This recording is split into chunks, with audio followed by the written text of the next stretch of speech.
Bon matin. Alors, comme à tous les vendredis, nous sommes avec Dr Pierre Haddad, chercheur scientifique spécialisé dans la médecine et dans la santé, pas dans la médecine, mais dans la santé métabolique. Bon Bon matin. matin, comment vas-tu? Très bien. TGIF, tu connais ça? Mm, Je Vas-y. te l'avais déjà dit. Oui, Thank God it's it's Friday. Friday. Oui, oui, oui, oui.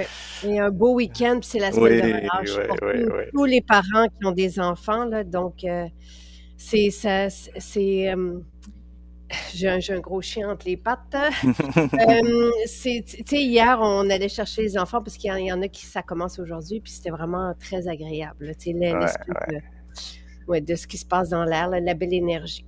Ben oui, c'est le fun, c'est le fun.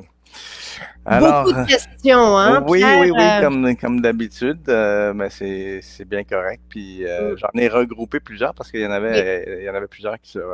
Alors, si tu veux, je vais tout de suite oui, allons-y. commencer, là. Alors, il y en a une série là sur les huiles. Alors, Oui, et mon chum, lui, il t'écoute, là, à chaque fois qu'on... Puis là, après ça, il se met dans les huiles, puis là, il prend des huiles dans partout, partout.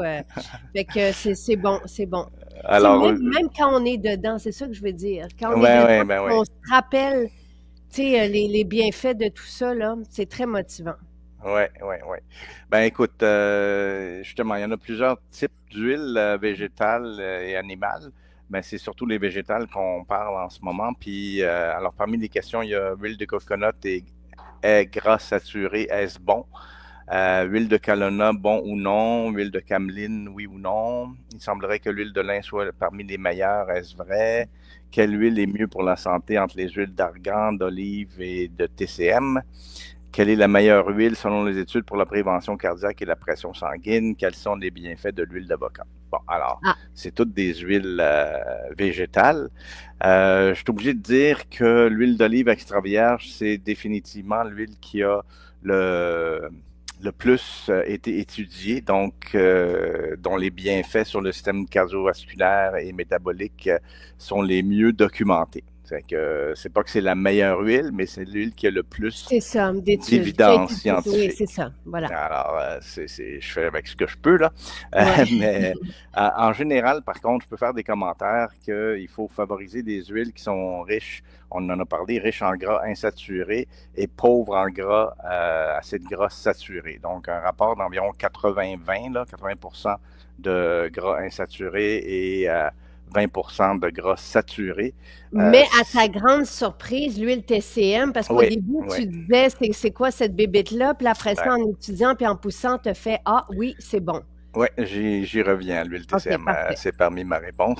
OK. Alors, parmi celles qui ont ce bon rapport 80-20, on compte l'huile d'olive extra vierge, l'huile d'argan, l'huile d'avocat et l'huile de noix de Grenoble. Donc, toutes ces huiles-là ont le Ah, bon rapport. Il y a aussi l'huile de lin, de cameline et de colza qu'on connaît mieux sous le nom de canola, là, qui est une sorte de colza spécifique qui a été produite au Canada. Et ceux-là sont riches en oméga 3 et peuvent aussi avoir des bienfaits sur la santé cardio-métabolique, quoique les oméga 3 des huiles végétales, comme on a déjà parlé, sont moins assimilables que les oméga 3 de mmh. source animale. Donc, on parle là des poissons gras, certains crustacés, le gras de mammifères marins, là, les Inuits du Groenland et ici aussi là, mangeaient beaucoup de gras de baleine et de phoque et tout ça. Puis, ouais, il y avait une santé cardio-métabolique vraiment excellente. C'est comme ça qu'on a fait le lien avec Mmh. les oméga 3 en particulier. Donc, c'est bon, l'huile de lin, l'huile de cameline et de canola, parce qu'ils sont riches en oméga 3, mais c'est quand même moins, ils sont moins assimilables, les oméga 3. Il faut que le corps les processe, si on veut, pour avoir les effets. Mais Faut, est-ce que je ouais. peux? Parce que je me souviens d'un échange que j'avais eu et qu'on parlait de la trop grande présence d'oméga 6 dans C'est notre le alimentation. rapport oméga 3, oméga 6 ou l'inverse, là, c'est ça. Notre alimentation a dérivé vers plus d'oméga 6 versus oméga 3. D'ailleurs, j'y reviens, j'en parle sur une des autres huiles végétales. Là, j'ai pas fait de tableau, là, comparaison des huiles, parce que ça dépend des goûts aussi. Hein. C'est votre relation avec l'huile en particulier. Bon, l'huile d'olive, comme j'ai dit, c'est celle qui a le plus d'études, donc on sait que c'est bon, mais ce qu'elle contient, puis son rapport d'acide gras et tout ça, se retrouve dans d'autres huiles, comme je l'ai mentionné. Donc, on peut choisir justement l'huile d'argan au lieu de l'huile d'olive ou l'huile de noix de Grenoble, par exemple, etc. Donc, on peut choisir des huiles selon nos goûts aussi. Si je reviens à mon texte, alors, il y a une autre chose qu'il faut important à souligner, là, qu'il faut faire attention à certaines huiles, de les consommer crues et ne pas les utiliser dans la cuisson parce que ça dégrade facilement la chaleur. Alors, c'est le cas des huiles de noix et l'huile de lin aussi. Et dans le cas de l'huile de canola, il faut privilégier l'huile qui est pressée à froid et non la version raffinée, parce que celles qu'on retrouve, je pense, généralement, là, les grosses bouteilles d'huile de canola pour la cuisson sont traitées à haute température puis perdent de leur fonctionnalité. OK. Donc, c'est pour ça que j'avais eu, moi, la précaution là, pour cette huile-là de canola. C'est ça, c'est ça. Mais si vous prenez de l'huile de colza ou de canola pressée à froid, là, vous allez avoir plus de bienfaits. En fait, c'est la même chose pour toutes les huiles. OK. Okay. Alors, en contrepartie, les huiles qui sont riches en gras saturés devraient être consommées en plus grande modération. On parle de l'huile de palme puis l'huile de coco, mais l'huile de coco, c'est à l'exception de l'huile qui est enrichie en TCM, là, en triglycérides à chaîne moyenne, qui fait exception puis qui semble avoir des bienfaits sur la santé cardio-métabolique.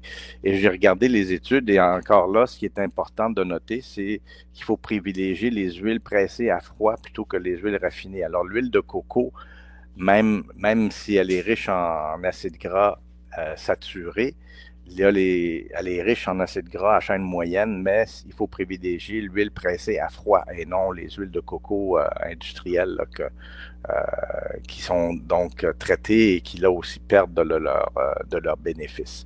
Et en terminant, c'est ça, j'avais l'huile de tournesol qui, elle, est plus riche en oméga 6 qu'en oméga 3, donc ça pourrait favoriser l'inflammation à l'opposé des huiles qui sont riches en oméga 3 qui, eux, ont des effets anti-inflammatoires. Ça, on en avait donc, parlé. c'est ça qu'il faut faire attention.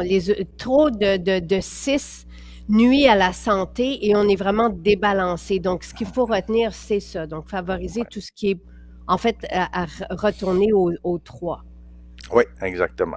Puis, bon, ça reste que les oméga 3 de source animale sont supérieurs en activité, malheureusement, si on veut, mais il y a quand même quelques huiles, comme l'huile, je les ai mentionnées, l'huile de lin, oméga 3, l'huile de lin, de cameline et de canola. Donc, sont riches. Encore là, les huiles pressées à froid, puis les manger crues le plus possible. Donc, dans des cuisiner avec l'huile d'olive, puis mettez des autres huiles si vous préférez. Puis même l'huile d'olive, il ne faut pas mettre le feu trop fort là, pour pas la dégrader trop non plus. Parfait. Bon. Alors, la fameuse question, est-ce qu'on peut prendre trop d'huile d'olive? Est-ce qu'il y a des risques? Alors, la réponse est oui. Trop de n'importe quel aliment, breuvage ou supplément peut amener des effets indésirables et ça touche souvent le système gastro-intestinal. Hein. C'est le cas de l'huile d'olive. Ce qu'on peut avoir, c'est des sels grasses, hein, parce que si on consomme beaucoup d'huile d'olive, ça va pas se digérer bien, puis ça va rester un peu dans les selles. Ça va causer des ballonnements, des crampes intestinales et de la diarrhée aussi. Faut se rappeler que les huiles végétales, c'est du gras, donc c'est riche en calories, donc leur consommation excessive, l'autre effet secondaire, c'est le gain de poids. Donc, si on en prend trop d'huile d'olive aussi, là, ben, ça fait beaucoup de gras dans l'alimentation. Et puis, Mais ça... ce qui a été étudié, c'est 2 cuillères à table par Oui, c'est jour. Et ça, là, c'est ça a ça. des bons effets. Ah, ouais, ouais, ouais, ouais. Oui, mais là, Surtout elle parlait d'une tasse, là, j'imagine, en tout cas, ouais, ouais. Ouais, trop ouais, d'huile ben, d'olive, c'est comme ça. tu as dit, toi, là, une tasse, c'est trop. C'est difficile même à consommer, là, tu sais. Donc, Ouais. mais essayer de prendre 2 cuillères à thé, par exemple, par repas, d'huile d'olive, d'huile d'argan, Ouais. c'est juste bénéfique. Et même pour l'effet de satiété et pour le poids et pour la santé métabolique et pour Ouais. tout ça. Et l'huile TCM, je réponds à Louise, c'est vraiment pour créer justement de l'énergie. Tu sais, c'est pour ça qu'elle a été étudiée, pour ça qu'elle est homologuée. Et il y a Ouais. quelqu'un qui demandait si Métabzen pouvait être bien pour la ménopause. Nous, tu te souviens, une des premières rencontres qu'on avait eues, il y a quelqu'un qui mentionnait ça. Donc, ça n'a pas été formulé pour ça, Non, non, non, non. mais ça soutient le Ben, métabolisme, tu sais, c'est donc, ça. Puis je pense que l'adaptogène qui est dedans, là, le ginseng ginseng. américain peut sûrement aider avec des symptômes, Ouais, peut-être c'est ça. mais effectivement, c'est pas formulé pour la ménopause. Ça a des Il y a beaux une produits. formule ménopause Ah, qui a c'est été ça. formulée pour la ménopause. C'est ça, c'est ça. Alors, l'autre question, c'est est-ce que Mm. l'huile, c'est le fun, ça? L'huile de Nigel a aussi tous ses bienfaits de l'huile d'olive et d'argan. Alors, l'huile de Nigel, ça contient aussi 16% de gras saturés, puis la balance de gras insaturés. Donc, le rapport de 80-20 qu'on a parlé tout à l'heure est maintenu. Par contre, ce qui est inversé, c'est les acides gras monoinsaturés versus polyinsaturés. On avait parlé que l'huile d'olive, là, c'était 70-75% d'acides gras monoinsaturés. Pour la Nigel, c'est l'inverse. Il y a 57% d'acides gras polyinsaturés versus 27% d'acides gras monoinsaturés. Mais donc, c'est l'inverse du rapport qu'on trouve dans l'huile d'olive et l'huile d'argan. Mais l'huile de Nigel a été étudiée par notre propre laboratoire, entre autres, pour ses bienfaits cardio-métaboliques. Et oui, ça partage les bienfaits de l'huile d'olive et de l'huile d'argan. Donc, on peut, ça aussi, c'est une autre huile intéressante. Là. Elle a un goût particulier, un peu plus Oui, fort. Là. Ça dépend des goûts des gens. ça goûte le cumin. Oui, c'est ça. C'est une épice, hein, le cumin noir, là, la Nigel. D'ailleurs, je pense que c'est les Libanais qui en mettent sur leur pain, là, puis en Inde, je pense qu'on met ça dans le riz aussi. Wow, bonne idée. C'est très bon. Prochaine question. Il semblerait que l'huile de coco ou bon gras sont bénéfiques pour Alzheimer. Alors, effectivement, là, on pourrait se questionner sur l'huile de coco, mais la réponse est oui. Quelques études cliniques effectuées au cours des dernières 10 années. J'ai trouvé une belle référence. Si jamais tu la veux, je Oui, pourrais s'il te plaît. Oui. te la transmettre. Je veux juste une petite anecdote. Il y a un médecin qui parlait d'une huile essentielle pour l'Alzheimer, puis c'est ce que de plus recherché sur notre site, tout ce qui atteint l'Alzheimer. Fait que oui, on peut faire un beau topo là-dessus, c'est sûr. D'accord. Ben effectivement, c'est ça. Il y a les études ont porté chez des populations souffrant de démence de type Alzheimer. Puis ça a montré une amélioration des fonctions cognitives lorsqu'on consommait à chaque jour 2 à 3 cuillerées à soupe. Et les études ont été entre 3 semaines et même 2 ans. Donc, Wow. et puis il y a eu des effets bénéfiques sur les fonctions cognitives. Mais effectivement, malheureusement, on ne guérit pas. On ralentit la progression. OK. Mais là, avec de l'huile de coco ou avec oui, des l'huile de oméga? coco. OK. Non, c'est l'huile de coco, mais là encore là, c'est toujours l'extra vierge, là, la pressée à froid. Huh. Alors, c'est pas l'huile de coco de cuisson là, qu'on trouve souvent dans les épiceries. Là, c'est vraiment l'huile végétale extra vierge. Donc pressée à froid. OK. Alors, prochaine question. Concernant les oméga 3, est-ce vrai que si ceux-ci contiennent du polyphénol, l'absorption et le résultat seraient considérables? Est-ce que vos oméga contiennent du polyphénol? Alors, première chose, il faut dissiper cette confusion-là. Les polyphénols, c'est du monde végétal. Donc, les oméga-3 qu'on privilégie sont des oméga-3 de source animale. Donc, encore là, comme j'avais dit, des poissons gras, certains crustacés, les gras des mammifères marins. Et normalement, ils ne contiennent pas de polyphénol parce qu'ils sont pas de source végétale. Alors, les polyphénols qui sont dans les huiles végétales ajoutent des actions antioxydantes et anti-inflammatoires qui sont bénéfiques pour la santé cardio-métabolique. Donc, c'est un jeu, là. Les oméga-3 de source animale sont meilleurs parce qu'ils sont plus assimilables puis actifs que les oméga-3 de source végétale. Mais dans les huiles végétales, on a aussi les polyphénols. Donc, donc, de prendre des oméga-3, on peut résumer ça comme ça, parce que c'est difficile d'aller chercher des bons gras. Donc, tu as peut-être de se tourner vers des oméga-3 en supplément, puis de consommer des huiles végétales dans notre alimentation de tous les jours. Oui, c'est une bonne chose. Et des suppléments qui contiennent des polyphénols, ça, il y en a plein, là. Oui.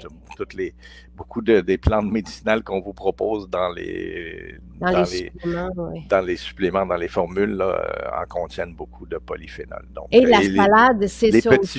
Les petits fruits. Alors, vous pouvez mettre ça dans votre salade avec les bonnes huiles. Mais la salade aussi, puis quand on a une diversité comme ça de couleurs, donc parfait. Oui, absolument, absolument. Et dans le soutien santé, il y a plusieurs formules là, absolument. C'est ça. Métabzen aussi contient beaucoup de... Puis même détox et gestox avec le chardon-marie, le curcuma, les autres, le pissenlit, tout ça, c'est toutes des plantes qui contiennent des polyphénols. Fait que ça, vous en avez... mais ça, c'est souvent enrichi dans les petits fruits. Et ton fameux camu est particulièrement riche aussi en polyphénol. Bon, une autre question qui ramène un peu en arrière, par contre, c'est si on a ce qu'on appelle un foie lent, les bons gras sont-ils difficiles pour le foie? Alors, je reviens à ce que j'avais expliqué, qu'un foie lent, c'est une expression qui fait rapport à un foie qui ne fonctionne pas de manière optimale. Et ça peut entraîner des problèmes de digestion, comme des ballonnements, constipation, nausées, une sensation de lourdeur, surtout après un repas riche en gras, de la fatigue chronique, des maux de tête et même des problèmes de peau. On en avait parlé là, quand les organes d'élimination fonctionnent moins bien, les toxines peuvent sortir par la peau. Alors, dans le cas d'un foie lent, tout repas riche en gras, que ce soit des bons ou des mauvais gras, ça va solliciter le foie à produire de la bile. Parce qu'il y a des messages qui vont de l'intestin. Ah, on a du gras, il envoie un message au foie, sort de la bile. Donc, si on a un foie lent, ça va le solliciter, puis oui, ça va être plus difficile pour le foie, que ce soit des bons ou des mauvais gras. Donc, encore là, c'est tout en question de modération, puis ben là, on revient à toute la détox qu'on a parlé, donc détox, gestox, métabzen, il y a des outils pour aider son foie. Exact. C'est ça. Alors, il y avait une sous-question à ça, c'était peut-être rappeler ce qu'on peut faire pour un foie lent, puis là, je renvoie la personne aux réponses précédentes qu'on avait parlé, justement, en lien avec détox, gestox et métabzen. Sinon, donc, le supplément détox une semaine, gestox pour pour le foie et les autres organes d'élimination pendant 3 semaines. Ouais, donc, et ça peut se faire aux saisons. Donc, détox une semaine, gestox 3 semaines. Exact. Alors, une autre question que j'avais déjà répondu, donc j'ai dit d'aller voir les anciennes réponses. Si je n'ai plus de vésicule biliaire, est-ce que ça cause un problème à la digestion du gras? Je vais quand même le rappeler là, que si on n'a pas de vésicule biliaire, ben la bile s'écoule continuellement. Ce qu'on perd, c'est ce qu'on appelle la chasse biliaire. C'est ça le signal qui est envoyé au foie pour envoyer de la bile. C'est intéressant parce que j'explique ça dans mes cours, là, ça s'appelle la cholécystokinine. Alors, cholé, c'est pour la bile, le cholestérol, entre autres. Cysto, un cyste, c'est une poche, là, c'est la vésicule elle-même. Et kinine, c'est le mouvement. Donc, c'est l'hormone qui fait un mouvement à la vésicule biliaire, donc qui va contracter et en même temps ouvrir le bouchon à l'autre bout là, pour envoyer de la bile. Lorsqu'on n'a plus de vésicule biliaire, là, on n'a plus cette poche-là, puis on n'a plus le sphincter. Ça, je ne sais pas. Peut-être le sphincter, il reste là. Mais la bile va s'écouler continuellement. Fait que lorsqu'on a un repas riche en gras, ben, ça va être peut-être un peu plus difficile à digérer que si on avait une vésicule biliaire. Autre question qui vient d'ailleurs, c'est est-ce qu'un excès de protéines consommées se transforme en gras? Je connais la formule du 1,2 g par kilo de protéines. On assume, si mon corps n'assimile pas toutes les protéines que je mange, est-ce que je les élimine ou je les emmagasine en graisse? La Grèce et non le pays méditerranéen. Alors, généralement, la réponse est non. On va pas. Les protéines sont rarement transformées en gras parce que les protéines qu'on ingère sont généralement digérées par les enzymes dans l'estomac et dans l'intestin et c'est coupé en petits morceaux qu'on appelle les acides aminés, qui sont les Legos qu'on se sert pour faire toute notre protéine. Et justement, ça sert à synthétiser et à réparer les protéines du corps. Si on a un excès de protéines, surtout sans activité physique, parce que des extraits de protéines, c'est ça que font les bodybuilders, là, ils en prennent plus de protéines, puis ils font de l'exercice, puis ils augmentent leur masse musculaire de cette façon-là. Mais si on ne fait pas d'exercice physique, les acides aminés peuvent effectivement être transformés en glucose. Et si le glucose aussi est en excès, là, il va être transformé en graisse, en lipides et être stocké dans le tissu adipeux, le gras corporel. Mais ça, c'est très coûteux en énergie, puis c'est vraiment pas le chemin privilégié par le corps. Et un excès, c'est très, très rare. Oui. À moins d'être dans le bodybuilding, c'est très rare les personnes qui sont en excès de protéines. On est plutôt en excès de glucides. Oui, absolument. Ouais. Alors, une sous-question, c'est pourquoi le corps n'assimilerait pas les protéines. Alors, ma réponse, c'est que probablement un problème au niveau du pancréas ou de la production des enzymes digestives. On peut penser malheureusement à la fibrose kystique, où on doit prendre des enzymes comme médicaments, si on veut, là, pour pallier à ce problème-là de digestion. Okay. Alors, une autre question intéressante. Si je dois me donner la B12 en injection, est-ce que mon corps peut absorber le complexe B? Puis là, il y a une autre série de sous-questions. Peut-être revenir sur le problème à long terme des antiacides pour la B12, l'importance que l'estomac soit acide, à quoi sert la B12, que génère une carence en B12. Alors, je me suis concentré sur la première question. Est-ce que si on reçoit la B12 en injection, est-ce qu'on peut mieux absorber si on peut quand même absorber le complexe B? Ben, la première chose, c'est qu'il faudrait que je sache la raison de la prescription de la vitamine B12 en injection, parce que ça dépend de bien des choses. C'est souvent de la carence, mais il y a d'autres situations pathologiques qui peuvent être en cause. En général, ce qu'on sait, c'est que les cellules de l'estomac produisent une molécule qu'on appelle le facteur intrinsèque, puis elle est nécessaire à l'absorption de la vitamine B12. Et la vitamine B12, elle était, pour répondre aux sous-questions, c'est indispensable pour la production des globules rouges dans la moelle osseuse. Et donc, la carence en B12, ça cause de l'anémie, donc de la faiblesse, des étourdissements et tout ça. L'essoufflement, quand on n'a pas... Les globules rouges, je vous rappelle, c'est ceux qui transportent l'oxygène partout dans notre corps. Fait que si tu n'en as pas assez, c'est sûr que ça va causer. C'est ça qu'on appelle l'anémie quand on n'a pas assez de globules rouges. Par contre, certaines maladies et des médicaments comme les inhibiteurs de pompe à protons, genre pantoprazole, ça affecte les cellules de l'estomac et ça diminue leur production de facteurs intrinsèques. Donc, ceux qui se traitent, j'ai une autre question plus loin, je pense, à ce niveau-là, puis ceux qui ont des inhibiteurs de pompe à protons, ben ça peut affecter leur absorption leur absorption de vitamine B12. Par contre, les autres vitamines du complexe B, ils n'ont pas besoin de ce facteur intrinsèque-là. Donc, en principe, oui, la réponse à la question, c'est que on peut absorber le reste des complexes B sans problème. Et pourquoi les inhibiteurs de pompe à protons, c'est Oui, ça? oui. C'est, Ça, c'est c'est, genre pantoprazole et tout ça, là. et c'est pourquoi qu'on donne ça?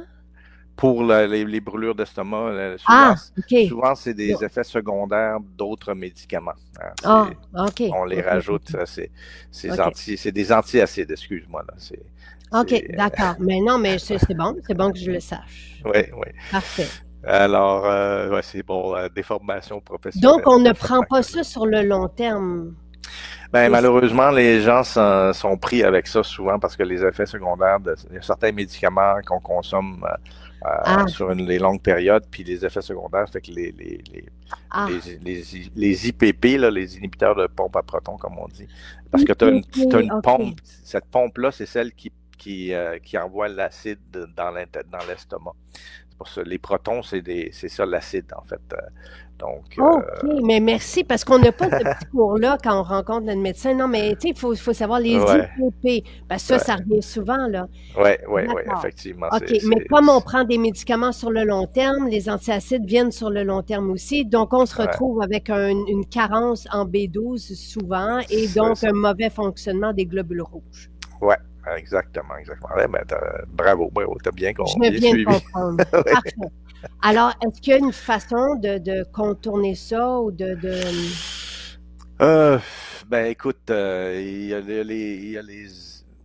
d'autres antiacides, mais les antiacides en général vont quand même interférer, mais ceux-là en particulier, parce qu'il y a juste sur les cellules qui produisent le facteur intrinsèque, puis ça diminue leur activité en général, donc ça n'affecte pas juste Mais la là, pompe à attends, proton. Ouais. Métabzen, tu sais, les gens nous ont dit qu'il n'y avait plus de reflux avec Métabzen ou avec le jus d'aloès. Donc, est-ce que tu penses Ouais. que ça pourrait être une solution? Ben, effectivement, il y en a quelques solutions de produits de santé naturelle pour l'acidité gastrique, dont le jus d'aloès. Moi, j'ai l'impression que le métabzène, c'est plus par la rééquilibrage métabolique que ça, puis la gestion l'amélioration de la fonction du foie qui vient indirectement aider. Ça, j'avoue, il faudrait que je réfléchisse un OK. peu plus au lien entre J'aimerais ça, oui, parce ouais, que ouais. ça revient souvent. Ben oui, Puis, ben oui. tu sais, j'aimerais ça aussi savoir, connaître, c'est quoi le pourcentage de la population qui prennent des IPP ou des Ouais, antiacides. Tu sais, ouais. parce que ça se vend aussi sur les tablettes. Fait que c'est quelque chose probablement que les gens... Puis, tu sais, Ben, on pense pas... pas les IPP, mais il y a Non, mais plusieurs les autres trucs de antiacides. reflux, Ouais, là, ouais. ouais, ouais. Et les gens, tu sais, pensent pas non plus nécessairement qu'il faut que notre estomac soit acide, tu sais, pour pouvoir bien Ouais, digérer ouais, et tout ouais. le reste, là. Oui, mais bon, j'y reviens. Il y a d'autres questions sur OK, le reflux vers la fin, là. OK. Alors, prochaine question. Si on prend 20 ou plus de vitamines en même temps, est-ce que ça peut être dur sur le foie? En principe, non. Les vitamines, surtout celles qui sont solubles dans l'eau, hydrosolubles, sont éliminées par le rein et non par le foie. Donc, ça ne devrait Mais pas. Mais il y a des vitamines solubles dans l'huile, donc liposolubles, qui peuvent s'accumuler dans les organes, dont le foie. Et le tissu adipeux, là, les graisses. Puis ça peut entraîner des effets néfastes lorsque pris en trop grande quantité, particulièrement la vitamine A qui peut endommager le foie. Alors c'est la seule, la vitamine D, la vitamine K, c'est très rare, même la vitamine E aussi, c'est les autres vitamines liposoluble. liposolubles. Mais la vitamine A, c'est connu là, que c'est stocké beaucoup par le foie. Puis lorsqu'on en a trop, ben là, ça peut endommager le foie. OK, c'est bon. Mais je vois pas où est-ce qu'on, tu sais, dans des suppléments, en tout cas. Mais c'est bon de le C'est pour ça savoir. qu'on respecte les doses de Santé Canada dans les. Tu sais, il y a des fourchettes là, de Parce vitamine A. que je me souviens pas où est-ce qu'on, tu sais, on rajoute pas de la vitamine A, mais il y a Sophie qui est une infirmière qui dit vinaigre de cidre de pomme et Métabzen a réglé son problème de Bon, reflux, tu vois. Fait OK, que, OK. Ben, c'est intéressant. Parce que j'y reviens, là, je pense que c'est les dernières questions qui sont sur le reflux. mais attends, juste pour faire une parenthèse, c'est que cette histoire-là d'accumulation tu sais, de lourdeur, de prendre des suppléments, c'est un préjugé qui circule pas mal, tu sais. Donc, à part la vitamine A, il y a pas de problème. Puis on peut pas Ben non, les vitamines du complexe B, ça ne devrait pas solliciter le foie. Oui, oui, ils vont être utilisés aussi dans le foie, les vitamines. Hein, c'est des cofacteurs, comme j'ai dit, puis il y a beaucoup d'activités métaboliques dans le foie. Donc, c'est utilisé par le foie, puis ça va être éliminé aussi, ben, plutôt par le rein que par le foie. Donc, ça sollicite pas autant le foie, les vitamines hydrosolubles, en tout cas, d'après ce que je comprends, moi. Là. D'autres questions. Vitamine DK devrait être prise avec un corps gras pour meilleure performance? En fait, la réponse est oui, parce que la prise des vitamines liposolubles avec des corps gras comme des bonnes huiles, des poissons gras, des avocats, des noix, ça va aider leur absorption parce que ça va solliciter le foie pour produire de la bile, puis c'est la bile qui est importante pour, comme j'avais dit, dissoudre c'est comme un savon, là, ça fait émulsifier les graisses dans l'eau et ça favorise l'absorption des vitamines liposolubles. Donc la réponse est oui. Mais c'est pas une meilleure performance, une meilleure absorption, mais ça donne la Donc, conséquence. Oui, de On prendre les en même absorbe temps mieux. que les repas, c'est une bonne idée. Oui, effectivement.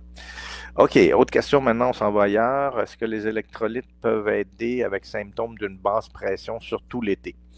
Alors, c'est sûr qu'il est important de bien s'hydrater, surtout lorsqu'on souffre de basse pression et encore plus l'été avec les risques de déshydratation qui augmentent avec la chaleur ambiante. Là. Par contre, comme tu l'as bien souligné l'autre fois, là, c'est important de prendre de l'eau qui contient des électrolytes afin de maintenir un sain équilibre des liquides dans le corps. Donc, oui, les électrolytes peuvent aider à des électrolytes je pense que c'est le mineral drop là, qu'on parlait.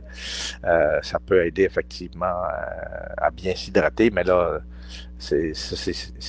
t'en prends juste quelques gouttes, donc il faut s'hydrater plus que ça, surtout si on a de la basse pression et surtout en été. Ouais.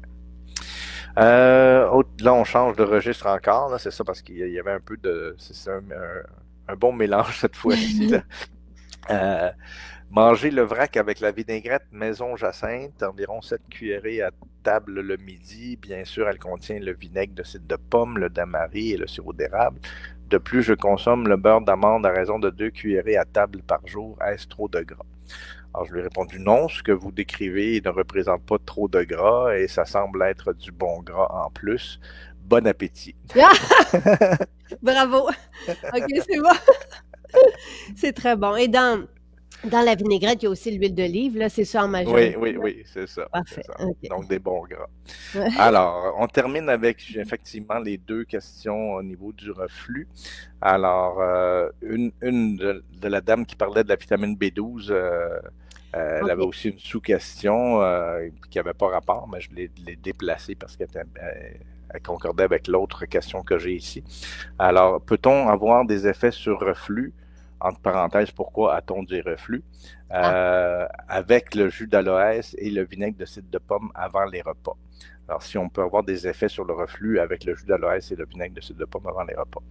Et pourquoi on a des reflux, en tout cas. Le vinaigre de cidre de pomme, deuxième question d'une autre personne. Le vinaigre de cidre de pomme est-il OK pour du reflux et ésophagite? Fin de traitement de 3 mois au pantoprazole. Donc, elle est en train de se mettre, on s'en sert pour justement le fameux GERD que je te disais, là, Gastroesophageal Reflux Disease en anglais. Okay. Alors, c'est le reflux gastro-ésophagien. Donc, l'ésophage, tout le monde connaît ça, là, c'est le tube là, qui va de votre gorge jusqu'à votre estomac pour amener la nourriture là-bas. Et le reflux, c'est ce qu'on... C'est gastro-ésophagien, c'est ce qu'on appelle communément les brûlures d'estomac. Hein? Et puis c'est souvent causé par une production trop grande d'acide par l'estomac, combinée avec une faiblesse du sphincter ésophagien inférieur. C'est quoi ça, le sphincter ésophagien inférieur? C'est une sorte de valve là, ou de compression, en fait. Vous avez des muscles là, qui serrent pour empêcher l'acide de l'estomac de remonter dans votre tube. Donc lui, il fonctionne moins bien. C'est ça.